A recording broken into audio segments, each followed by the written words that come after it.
बहुत बहुत स्वागत है आप सभी का study with Swati YouTube channel पर।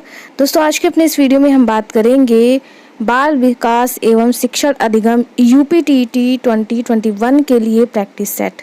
यहाँ पर जो प्रीवियस ईयर के पेपर में क्वेश्चन पूछे गए थे उनको आप किस तरह से सॉल्व करेंगे और किस तरह से अपने एग्ज़ाम की तैयारी को बेहतर करेंगे इन प्रैक्टिस सेट के माध्यम से। तो यहाँ आज के इस वीडियो में आपको इन चीज़ों के बारे में बताया जाएगा। यहाँ पर अगर हम बाल विकास एवं शिक्षा शास्त्र की बात करें यानी चाइल्ड डेवलपमेंट एंड पेडागोजी की बात करें तो यूपीटीटी में पेडागोजी कम रहता है, जबकि वहीं अगर हम बात करें सीटीटी की तो सीटेट में आपका 15 नंबर का पेडागोजी पूछा जाता है और 15 नंबर के आपके जैसे यूपीटीटी में क्वेश्चन रहते हैं वैसे ही मिलेंगे। तो यहाँ पर आप दोनों के लिए तैयार कर सकते हैं बाल विकास एवं शिक्षण अधिगम, क्योंकि लगभग क्वेश्चन उनमें वही मिलेंगे। बाकी रही सीटेट की बात, तो जैसे ही यूपीटीटी का प्रैक्टिस सेट कंप्लीट करा दिया जाएगा सीटेट का प्रैक्टिस सेट आएगा जिसमें सिर्फ पेडागोजी आपको पढ़नी पड़ेगी। ठीक है, तो आप परेशान ना हो, आप इन वीडियोस के माध्यम से अपनी तैयारी को बेहतर करते रहिए। अगर हम बात करें हिंदी की तो हिंदी का सेट 1 कंप्लीट करा दिया गया है। संस्कृत का सेट 1 का पार्ट 1 जिसमें 15 क्वेश्चंस कंप्लीट करा दिए गए हैं विद सॉल्यूशन। इसमें सिर्फ आंसर नहीं बताया जा रहा, आपको कैसे आपको पेपर सॉल्व करना है उन चीज़ों को भी बताया जा रहा है। साथ ही अगर हम बात करें पर्यावरण अध्ययन की तो उसमें एक सेट कंप्लीट हो गया, दूसरा सेट का पार्ट 1 चल रहा है। तो आप बिल्कुल भी लेट ना करें, आप इन प्रैक्टिस सेट को ज़रूर लगा करके एग्ज़ाम में जाएं, क्योंकि एग्ज़ाम में इन्हीं से क्वेश्चन आपके पूछे जाएंगे। तो चलिए दोस्तों, आज के अपने इस वीडियो को हम शुरू करेंगे बाल विकास एवं शिक्षण अधिगम से या शिक्षा शास्त्र से। तो यहाँ पर 15 क्वेश्चन आज के इस वीडियो में मिलेंगे। फर्स्ट क्वेश्चन से शुरू करेंगे। पहला क्वेश्चन पूछ रहा है कि पियाजे मुख्य रूप से किसके अध्ययन के लिए जाने जाते हैं। जीन विलियम फ्रिट्ज पियाजे की बात करें तो उन्होंने कौन सा जो है सिद्धांत दिया, सबसे पहले आप ध्यान में ही रखेंगे। तो बिल्कुल सही है, जिन भी स्टूडेंट ने 1 का आंसर सी बताया है संज्ञानात्मक विकास उनका सही है। जीन पियाजे मुख्य रूप से संज्ञानात्मक विकास के लिए जाने जाते हैं। इन्होंने संज्ञानात्मक विकास की कितनी अवस्थाएं बताई हैं, तो 4 अवस्थाएं बताई हैं। कभी कभी क्वेश्चन में पूछ लेगा कि कितनी अवस्थाएं बताई हैं, 4। उनमें से पहली कौन सी है। ये चारों अवस्थाओं से क्वेश्चन बहुत बनते हैं। पहला है संवेदी पेशी या गामक अवस्था। ठीक है, इसे आप सेंसरी मोटर स्टेज के नाम से भी जानते हैं, जो कि 0 से 2 वर्ष होती है, पहली हो जाएगी। वहीं अगर हम बात करें दूसरी अवस्था की तो दूसरी होती है पूर्व संक्रियात्मक अवस्था या प्राक संक्रियात्मक अवस्था, जो कि 2 वर्ष से 7 वर्ष की होती है। ठीक है, तीसरी अवस्था की बात करें तो मूर्त संक्रियात्मक अवस्था होती है।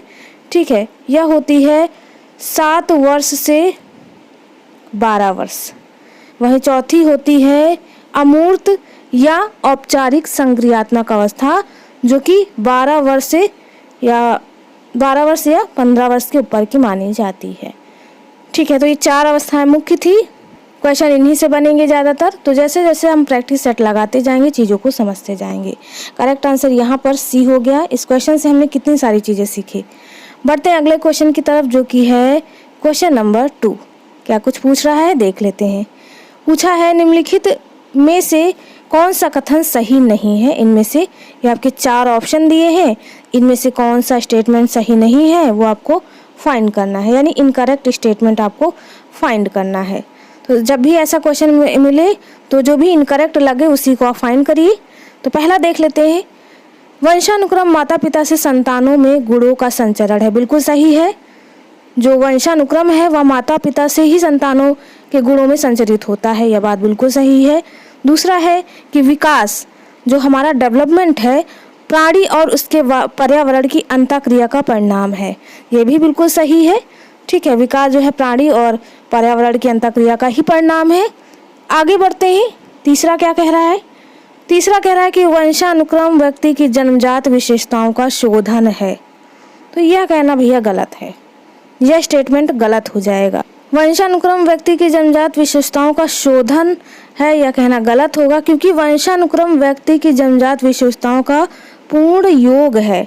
ठीक है, पूर्ण योग है, ना कि शोधन है, पूर्ण योग है।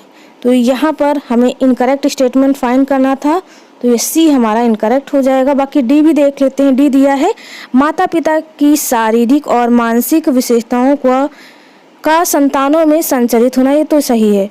तो इस तरह से यहाँ पर इनकरेक्ट पूछा था, तो शोधन जो है ये चीज़ गलत हो जाएगी।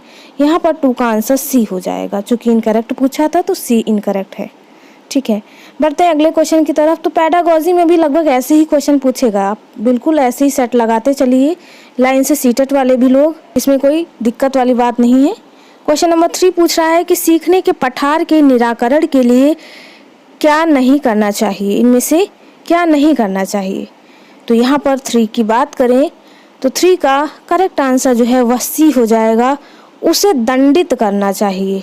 यह कहना गलत है। देखिए, सीखने वाले को प्रेरित और प्रोत्साहित करना चाहिए। जब आप कहेंगे हाँ और अच्छा कर सकते हैं, आप अगर उसने कुछ ख़राब भी किया तो कहें अगर आपने ये किया होता तो आपका प्रोजेक्ट और अच्छा होता, तो उसे कहीं ना कहीं प्रोत्साहन मिल जा रहा है, उसे प्रेरित किया जा रहा है, तो ये सही हो जाएगा। फिर दूसरा है सीखने को अच्छी विधि का प्रयोग करना चाहिए सीखने के लिए। ठीक है, सीखने के कई सारे मेथड्स हो सकते हैं, उनका प्रयोग करते तो ये भी पॉजिटिव पॉइंट है। वहीं अगर डी की बात करें तो इनके कारणों का अध्ययन करना चाहिए, ये भी सही है। उसे दंडित करना चाहिए, कहीं भी दंड की बात हम नहीं करते हैं। एक शब्द आप सभी ने सुना होगा, रेनफोर्समेंट, यानी पुनर्बलित करना, तो उसमें दंडित करने जैसी चीज़ों को नहीं रखना चाहिए। ठीक है, यह कहना गलत होगा। सीखने की गति हमेशा जो है एक तरह से नहीं होती है। आप सभी जानते हैं सीखने की गति में कभी तीव्रता तो कभी मंदता होती है। सीखने के पठार का निराकरण करने हेतु सीखने वाले को दंडित नहीं किया जाना चाहिए, बल्कि सीखने के लिए उसे प्रेरित करना चाहिए तथा उसकी कमजोरियों के कारणों का पता लगाकर उन्हें दूर करना चाहिए, यानी रिमेडियल टीचिंग का प्रयोग भी करना चाहिए। तो इस तरह से करेक्ट आंसर यहाँ पर 3 का जो है वह सी हो जाएगा। चूँकि नहीं पूछा था तो यही कारण आपका नहीं होगा। अगले क्वेश्चन की तरफ बढ़ते हैं, जो कि है क्वेश्चन नंबर 4। क्वेश्चन नंबर 4 पूछा है कि क्रिया प्रसूत अनुकूलन सिद्धांत का प्रतिपादन किसने किया। क्रिया प्रसूत अनुकूलन सिद्धांत, क्वेश्चन 4 की बात करें तो क्वेश्चन 4 का करेक्ट आंसर बी हो जाएगा, स्किनर। क्रिया प्रसूत अनुकूलन का सिद्धांत स्किनर द्वारा प्रतिपादित किया गया। क्रिया प्रसूत का तात्पर्य उस कार्य व्यवहार से है जिसे प्राणी सीखते समय जो है वह करता है। इसको स्किनर महोदय ने दिया है। इसके कई नाम भी हैं जो कि प्रीवियस वीडियो मैंने बताया, तो इसके नाम जितने भी हैं सिद्धांत के अलग से, उनको आप ज़रूर ध्यान में रखिएगा। चूहे और कबूतर पर स्किनर ने इसका प्रयोग भी किया, इसको भी ध्यान में रखिएगा। बढ़ते हैं अगले क्वेश्चन की तरफ, जो कि है क्वेश्चन नंबर 5। क्या पूछा है? क्वेश्चन नंबर 5 पूछा है प्रयास और भूल सिद्धांत के प्रतिपादक हैं। कौन है प्रयास और भूल सिद्धांत के प्रतिपादक? तो यहाँ पर 5 की बात करें, 5 का करेक्ट आंसर E.L. थॉर्नडाइक हो जाएगा। E.L. थॉर्नडाइक ने प्रयास एवं त्रुटि का सिद्धांत दिया, प्रयास एवं भूल का सिद्धांत दिया, उद्दीपक अनुक्रिया का सिद्धांत दिया। तो ये सारे सिद्धांत जो है थॉर्नडाइक महोदय ने दिए। इन्होंने अपना प्रयोग भूखी बिल्ली पर किया था। पूछ सकता है कि थॉर्नडाइक ने अपना प्रयोग किस पर किया, तो भूखी बिल्ली पर किया। करेक्ट आंसर यहाँ पर ए हो जाएगा 5 का। बढ़ते हैं अगले क्वेश्चन की तरफ, जो कि है क्वेश्चन नंबर 6। क्वेश्चन नंबर 6 पूछा है संज्ञानात्मक विकास के 4 चरणों, जो कि मैंने बताए थे शुरुआती क्वेश्चन में। संवेदी पेशी, पूर्व संक्रियात्मक, स्थूल संक्रियात्मक तथा औपचारिक संक्रियात्मक की पहचान की गई।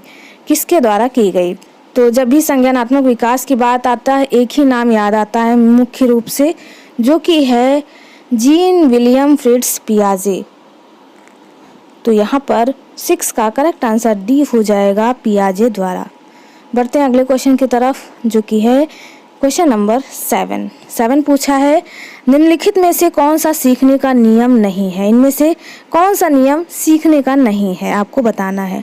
तो सीखने के नियम मैंने आपको बताए थे, मुख्य कितने नियम हैं आप सभी को पता है। सीखने के मुख्य 3 नियम हैं, जो कि है पहला तत्परता का नियम, दूसरा है अभ्यास का नियम तथा तीसरा है प्रभाव का नियम। ये तीनों नियम थॉर्नडाइक महोदय ने दिए हैं अपने प्राथमिक नियम के अंतर्गत। प्राथमिक 3 नियम है, गौड़ 5 नियम है, ध्यान रखिएगा इन चीज़ों का। तो यहाँ पर तत्परता भी हो गया, प्रभाव भी हो गया, अभ्यास जो नहीं है वह है तनाव का नियम। तो यहाँ पर सीखने का नियम नहीं है, वह है तनाव का नियम। यहाँ पर आंसर 7 का बी हो जाएगा। बढ़ते हैं अगले क्वेश्चन की तरफ, जो कि है क्वेश्चन नंबर 8। क्वेश्चन नंबर 8 पूछा है, सीखने से संबद्ध प्रतिक्रिया सिद्धांत में पावलोव ने प्रयोग किया। पावलोव ने अपना प्रयोग किस पर किया वो बताना है। तो मनोवैज्ञानिक पावलोव ने शास्त्रीय अनुबंधन यानी अनुकूलित अनुक्रिया का सिद्धांत 1904 में दिया, जिसे समझने हेतु इसका प्रयोग इन्होंने किस पर किया, एक भूखे कुत्ते पर किया, जिसमें भोजन को देखकर कुत्ते के मुंह से लार आती थी। ठीक है, तो करेक्ट आंसर यहाँ पर हो जाएगा 8 का बी, कुत्ते पर। ये पावलोव का सिद्धांत है जिनका प्रयोग कुत्ते पर किया गया। क्वेश्चन नंबर अगला देखेंगे, जो कि है 9 पूछा है, सूझ द्वारा सीखने के सिद्धांत का प्रतिपादन किया गया। किसके द्वारा किया गया? सूझ द्वारा सीखने के सिद्धांत का प्रतिपादन। तो सूझ द्वारा सीखने के सिद्धांत का प्रतिपादन की बात करें तो कोहलर द्वारा किया गया। ठीक है, करेक्ट आंसर बी हो जाएगा। कोहलर जो थे वह एक गेस्टाल्टवादी मनोवैज्ञानिक थे। इसमें व्यक्ति अपनी संपूर्ण परिस्थिति को अपनी मानसिक शक्तियों से अच्छी तरह समझ सीख ले, इसीलिए इन्होंने कोहलर जैसे एक भूखे चिंपैंजी पर इसकर प्रयोग किया। कोहलर ने जिस चिंपैंजी पर प्रयोग किया उसका नाम भी पूछ लेता है कि क्या था, तो उसका नाम दोस्तों सुल्तान था। ठीक है, उस चिंपैंजी का नाम सुल्तान था। तो यहाँ पर करेक्ट आंसर जो है वह 9 का बी हो गया, कोहलर। आगे बढ़ते हैं क्वेश्चन नंबर 10 की तरफ। क्वेश्चन नंबर 10 पूछा है, कार्य को आरंभ करने, जारी रखने और नियमित करने की प्रक्रिया है, क्या कहलाएगी? तो यहाँ पर 10 की बात करें तो कार्य को जारी रखने, आरंभ करने, जारी रखने और नियमित करने की प्रक्रिया प्रेरणा। क्योंकि जब आप प्रेरित होते हैं, आप कभी कैसे प्रेरित होंगे? जब आप किसी चीज़ के लिए सोच रहे होंगे, हाँ हमें ये करना है, तो आप कार्य को आरंभ कर देंगे, जारी रखेंगे और नियमित करेंगे, क्योंकि आपके अंदर कहीं न कहीं प्रेरणा का वास हो गया है, यानी आप उस चीज़ को करने के लिए प्रेरित हो गए हैं। तो करेक्ट आंसर यहाँ पर 10 का ए हो जाएगा।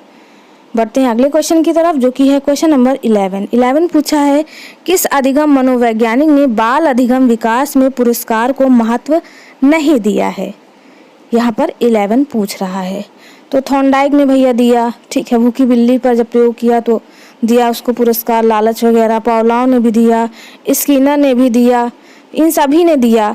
जबकि गुथरी महोदय जो ऐसे थे, गुथरी ने समीपता का सिद्धांत दिया। उसके अनुसार उद्दीपक एवं अनुक्रिया जो है पुनर्बलन यानी पुरस्कार के आधार पर नहीं बल्कि समीपता के आधार पर होती है। जबकि थॉर्नडाइक, पावलोव, स्किनर इन्होंने क्या किया, अधिगम क्षमता को प्रभावित करने वाले कारकों में पुरस्कार को एक महत्वपूर्ण कारक मान लिया। तो कभी कभी क्वेश्चन पूछ लेता है कि समीपता का सिद्धांत किसने दिया? तो गुथरी महोदय ने समीपता का सिद्धांत दिया। ठीक है, क्वेश्चन इन दोनों तरीके से पूछ सकता है, दोनों के बारे में मैंने आपको बता दिया। बढ़ते हैं अगले क्वेश्चन की तरफ, जो कि है क्वेश्चन नंबर 12।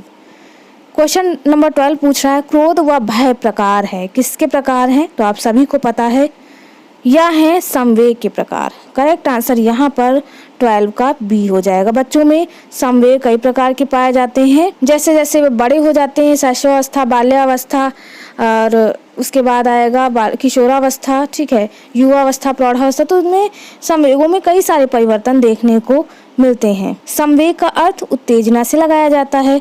ठीक है, तो संवेग कई प्रकार के होते हैं, जैसे भय हो गया, घृणा करना, दुख, आश्चर्य, भूख, स्वाभिमान, क्रोध, वात्सल्य, ये सारे संवेग के प्रकार हैं। करेक्ट आंसर बी हो जाएगा। बढ़ते हैं अगले क्वेश्चन की तरफ, जो कि है क्वेश्चन नंबर 13 पूछा है, दूसरे व्यक्ति के बाह्य व्यवहार की नकल करना।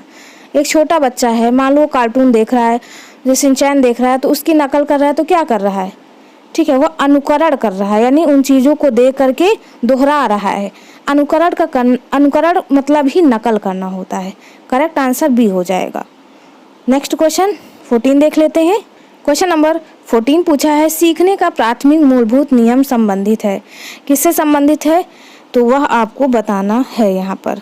तो यहाँ पर प्राथमिक 3 नियम किसने बताए? तो सबसे पहले आपको याद होगा कि थॉर्नडाइक महोदय ने सीखने के 3 नियम बताए हैं। पहला क्या नियम है? तत्परता के नियम, यानी तैयार रहो।